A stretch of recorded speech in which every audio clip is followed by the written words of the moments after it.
But we will tell you why the future of the party, whether or not they are able to break the 8 in 2024, will depend on the performance of this government.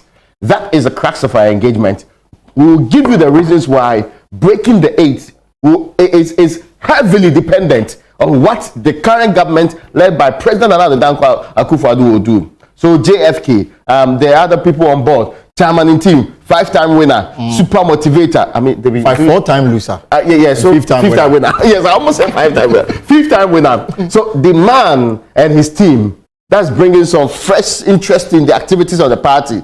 The decision they made at the weekend, what will be the impact on the MPP's chances? But ultimately, what we are here to do is to say the ball is in the court of those who are governing the country. But before then, you were in the thick of affairs. How come that days before this event, from posters to very distinguished personalities in this country, to regional chairman meeting, 15 meeting and gathering and declaring support for one person, and people being told that if you dare contest the man, it's almost like paying school fees. Exactly. You are wasting your money. But that's what this guy told us. Won't to me. Yeah. So after all of those statements, how come the very powerful general secretary who entered the party for almost 20 many years doing the work of the party was booted out of office? So let's start from 4 months ago. So 4 months ago, I went to this guy's office, the current general secretary of the party, Justin Kodua. If I went to his office to talk to him about some Auditor General's revelation about some misappropriation that are taking place in his office, Youth Employment Agency. And then I told him that I'm hearing rumors that you want to contest for the general secretary's position of the party. Is this true? And his response was that, please, I beg you, I don't want any trouble. I want to stay quietly in my office here at YEA and then do what the president has asked me to do. I have no such intention. This is 4 months ago. This is 4 months ago. This is just 4 months ago. For politicians. so he had no intention 4 months ago. Absolutely. And then, God has not spoken to him. And then along the line, you see posters, comments here and there. This guy was still denying. And then finally, I think like 2 months ago, he came publicly and then the forward going was that I'm going to contest the election. And then, I mean, what happened over the weekend is now history. But just last week, Friday, after work, around 2 o'clock, I was going home. I had scheduled this meeting with this man who works with the government over some other issues. And when I got to the office, they were in some kind of a meeting. And then so I had to wait. So when he was done with the meeting, he told me I was involved in a long Zoom meeting with other key personalities in government. And the meeting also included key, players in the public sector. And the meeting was about them having come to the realization that John Bodu was on his way out. Really? Exactly. This was Friday around 3 p.m. That's the day before the election. Yes. And then that was too late. Exactly. And then, I'm thinking that all the way from when the party opened nomination up until Friday, they thought that John Bodu was going to win. So Badefsi was right. In fact, John Bodu himself told the delegates when he went to some of the regions that I'm winning. You either come and join me or you stay in opposition forever. Opposition in government. Yes, anyway. So Friday after the meeting, the man said that, well, it looks like the table had turned and that there was actually some kind of directive to galvanize whatever support that was needed at the time to try and turn the hand of the delegates. This was Friday around 3 p.m. And that in fact, the entire, if you like for a better word, government machinery had now been whipped to put together whatever resource that was necessary to ensure that John Bodu General Secretary is maintained the position. This was Friday around 3 p.m. because at that time they had come to the realization that John Bodu was on his way out of the party as General Secretary. I left the office. So I remember in the evening when Evans called me, I told him the information I'm picking was the effect that things were changing and going in favor of Justin Kodua, and that was going to be very difficult for John Bodu to win, to retain his position as the General Secretary. And then on Saturday, we all got to the venue. They said the program was going to start at 9. We started at 9, no show, 10, 11, 12, 1, 2, 3. So the delegates were leaving very far. Not that they were leaving very far. And the people were still holding up. And saying that certain things of last minute intervention. You cannot just come and talk to us and go empty-handed. You need to put something on the ground. And then realizing that once they leave their hotel room and then to the stadium, business was going to, and eventually went through whatever was needed to be done. And then the event actually started around 3 p.m. But they are that great in Kodia, and the booing. So that's word actually the final decider. The final decider. In fact, but we're told at the point that no, forget about applause. Applause, you see, Stephen T has been receiving applause for 4 different occasions, and yet still be losing the election. Exactly. So you cannot be really sure about that.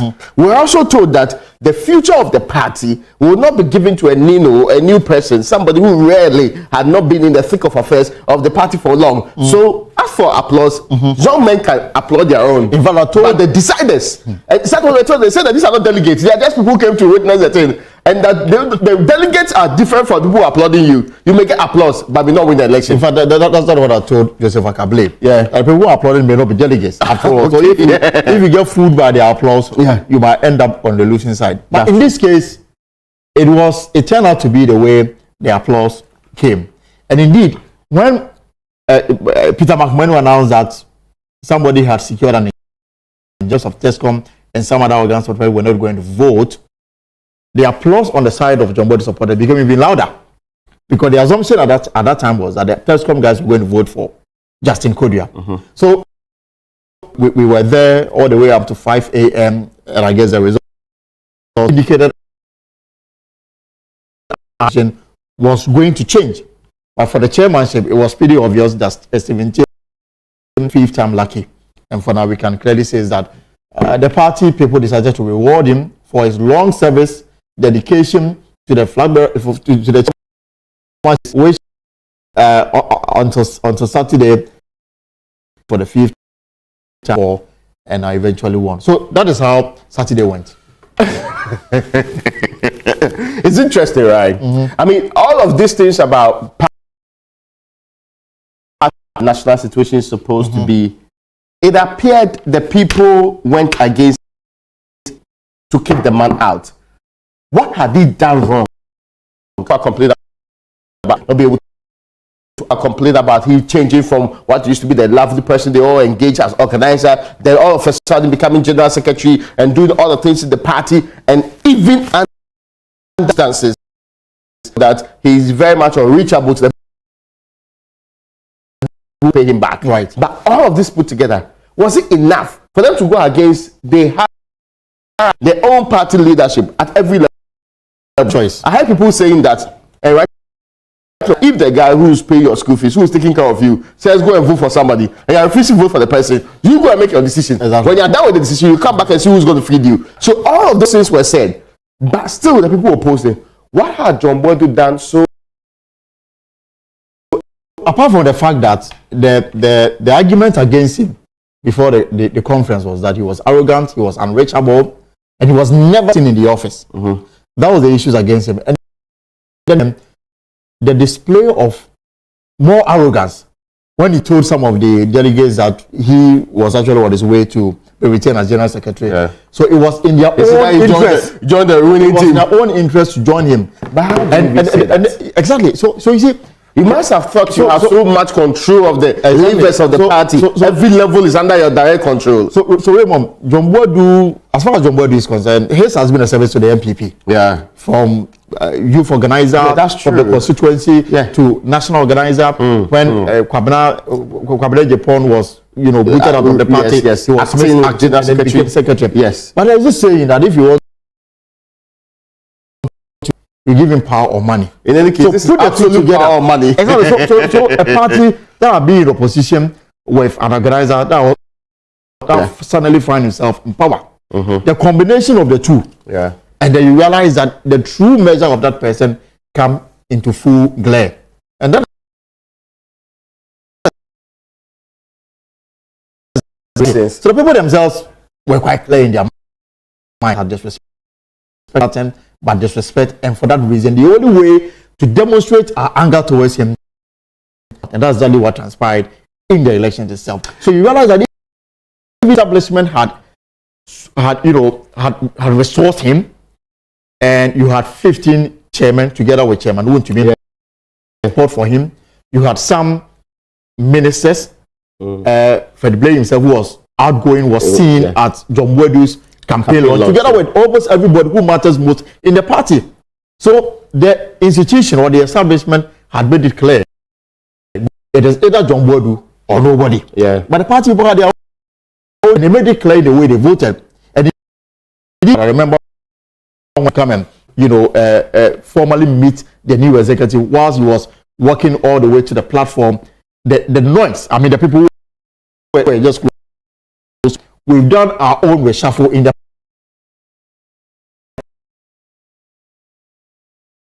chorus that greeted him when he was going to, formally meet the new executive. So there was this groundswell of opposition to those who were in position between 2016 up to 2020. There was this opposition against them, and some had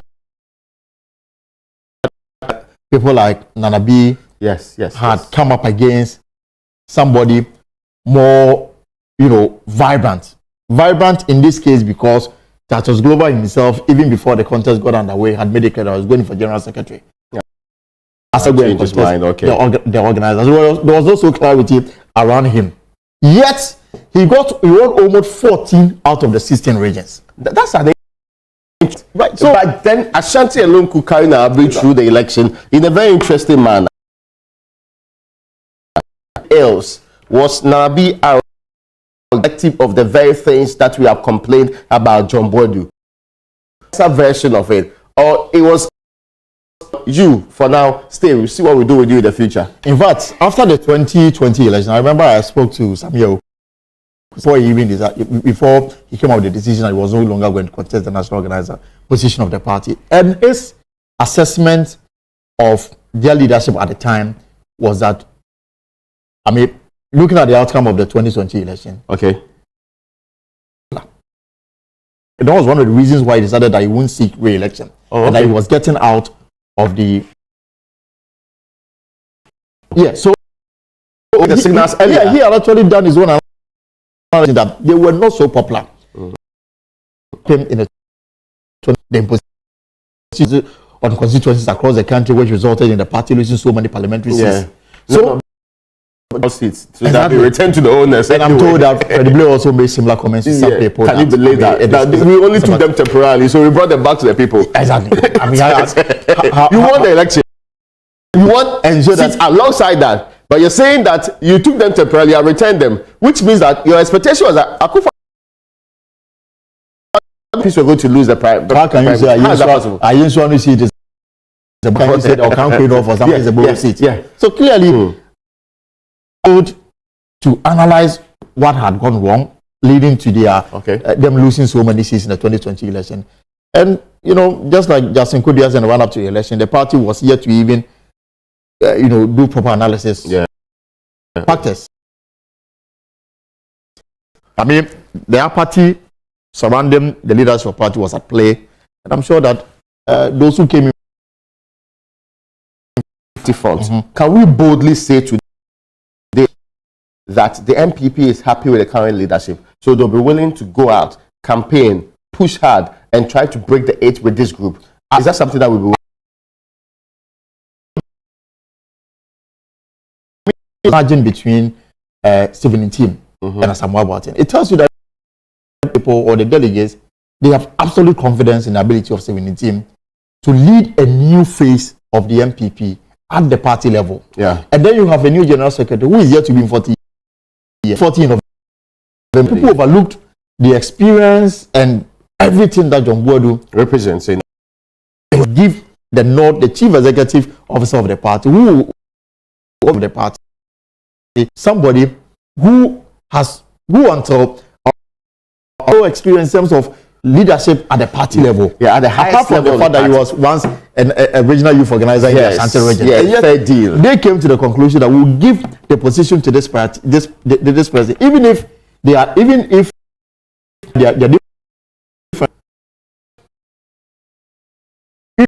who have more experience than that was parents on the same slate. Exactly. There are other people that comparatively had done a lot more work within the party.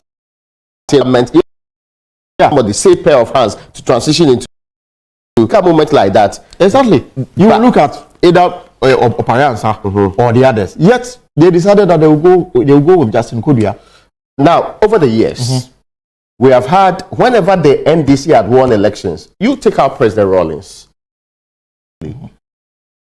with a lower percentage. Right. So, for example, let me just put some of these things in there. Now, Mills has 2, and President Mahama got 50.7 in 2012. Now, the NPP obtained in 6.9%, 2004 52.4%. Then in 2000,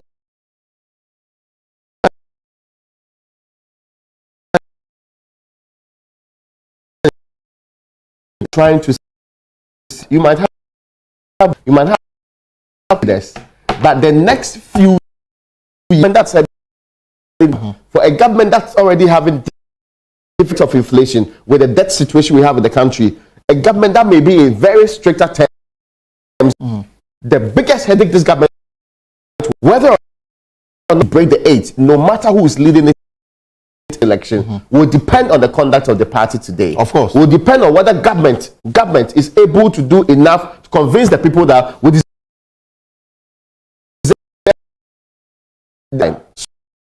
So between 2016 and 2020, your percentage dropped. Going to the next election, the tendency that your percentage will drop is also there. 1%, you're out of the 50%. Of course. That means that you're not likely to win the election. So, as has always happened, mostly parties win their first election with a higher percentage. The next election, 2, 3, or 4%. Then the next election, finally, they end up dropping out. That's why they don't break the 8. So, will the NPP with this current state, ahead of an IMF program, ahead of the current difficulties we find in the economy, to break the 8? We are basically saying that it is not dependent on who is the flag bearer. It is dependent largely on how you agree. Absolutely, and indeed, this in the second term, they have a lot of opinions that competent. Another term. Exactly. First of all, you have new leaders. Secondly, you have a president who is going out. That's true. And then for the flag bearer position of the party, a bigger fight. Exactly. Anyway, now there are people of the view that we've taken back our party. Taking back your party from who? From that's an interesting development. From the party. Is it the Ashantis? That's or who? But did they reflect in the voting? Because it did. Because if you look at it, there is a presumption that the Ashanti bloc heavily voted for all of their own. Because they had over 800 delegates. Yeah. In fact, and if they all vote for you, you have a very big hand ahead. You get it. The reason why the B is the national organizer of the party is because they had more votes from the Ashanti region. That's true. The reason why even Justin Kodua himself is generally from the Ashanti region than John Boydu. Because at some point, John Boydu was leading. Yeah. It was only when the Ashanti votes came through in the build-up to the final declaration. So it is very now idea the number of people they can lay claim to and say that we have 4 million supporters. He said they don't know. They've not done registration. They said they've not done registration. There's no to suggest that so and so people. But that was one of his campaigns. Interesting. Anyway, we'll register our own. Okay. And both parties have come to the conclusion that alone cannot win them any election in this country. Evidently, all the time. The people who decide who become the next president are in these brackets. That's true. Would they overlook the economic challenges that is confronting them now? Would they overlook the issues of poor leadership? Would they overlook the fact that people have become suddenly arrogant, corruption, allegations of corruption, and all those issues? Would they overlook them? Would they look at the new face of MPP and say that these people give us new hope of a better Ghana? So there's an interesting development even on that phase. So if they want new confidence, new hope, and a new face at the party level, would they require the same at the flag bearer level? That's an important question to ask.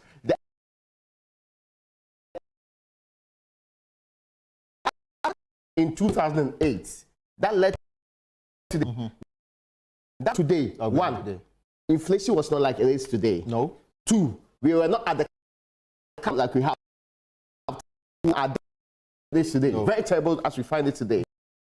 is it that Kufuor could not do, that the current government can do in the next 2 years to ensure that the that is the, in fact, that's the question for the boss. If the MPP is able to answer that question substantively, that if Kufuor, after all the things he did, still the MPP lost in 2008 in the second round, leaving out the power. But would we say that in 2000 it was self-inflicted? I mean, in the run-up to it, everything was very clear that Kufuor was going to be the next. Yes.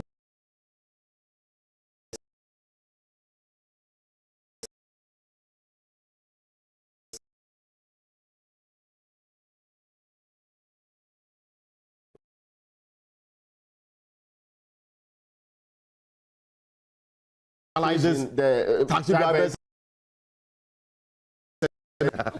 But in this case, the situation at hand.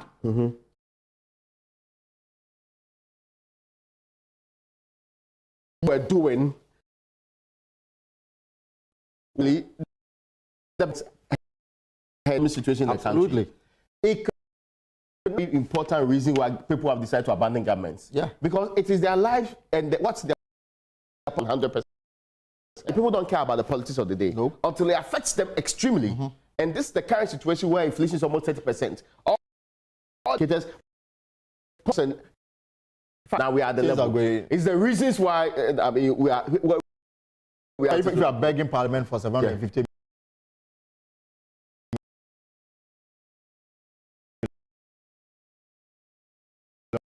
Not giving us this money, we'll not be able to pay people. The things that have to do to survive. $750 million. It's just $750 lesser than what Cocoa. For the syndicated loans. Exactly. So it tells you where we are currently. What we are is that unless you do something drastic and fast, the next 2 years will dictate, and it is squarely at the doorstep of government. So maybe the parties should be having a meeting into office.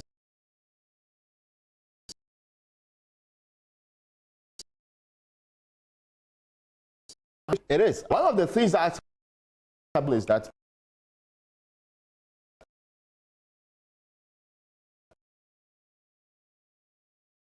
if you deliver a very prominent and proper governance, it may reflect in our election. I don't know, it is the record of Akufo-Addo. Yes.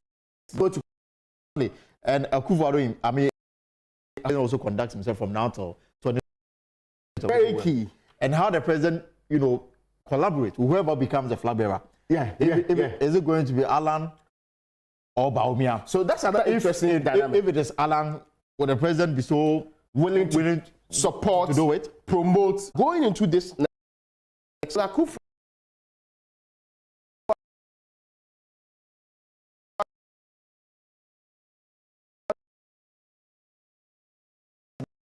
Dependent on his track record, and of course, which is currently not looking good anyway. Legacy for him to and say that I was able to take the party beyond. Who was able to break the age, not only for the MPP, but for the government of Ghana in general, who was able to extend beyond 2 terms and say that we have actually, in fact, if you calculate it,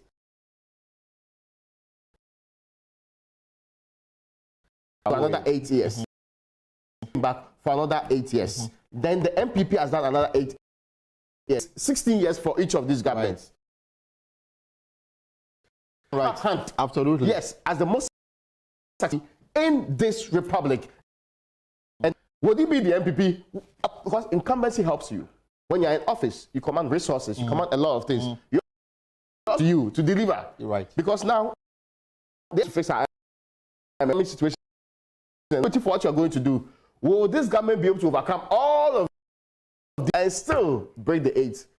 I think basically, apart from what everybody is privy to, the economic conditions, that people are hoping that from now for government will do something about it. The people of this country, some hope that we are turning things around. Government will begin to arrest the inflation and the rising cost of internally. It's about how you organize yourselves as a political party. Will you be so attractive that people will that you've committed between 2016 and now and say that you deserve our vote? That's very key. More especially, because if they conducted in the 2020 parliamentary primaries across the country, very chaotic, and that's the reason why they're struggling even pass some of that resulted in them losing the borough seats. Yeah, because if you characterize them as borrowed, when you lose them, there's no problem. Yeah. And then you have some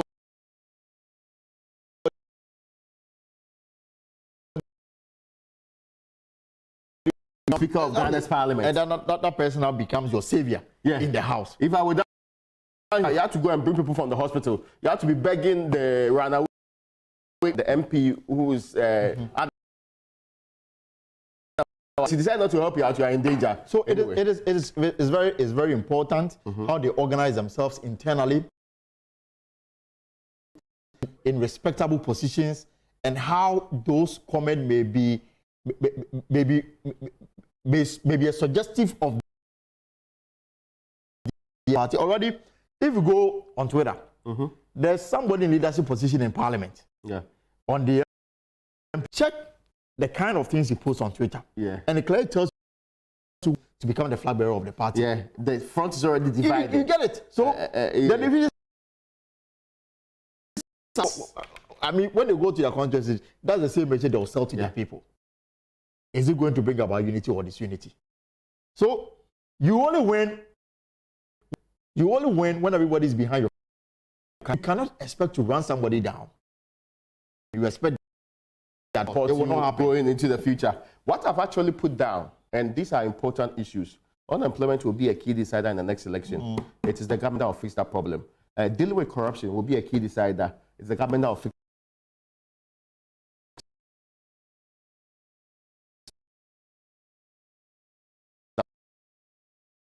When people are disagree with you and they feel like, wow, your winning is not important to them, especially after who becomes the flag bearer, that will also be an important matter.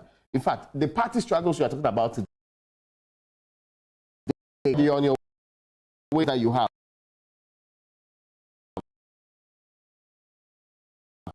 will be another issue that if you don't fix, will lead to much of the people. And if there's no shared vision, people think that what you're saying is not what we want. Certainly,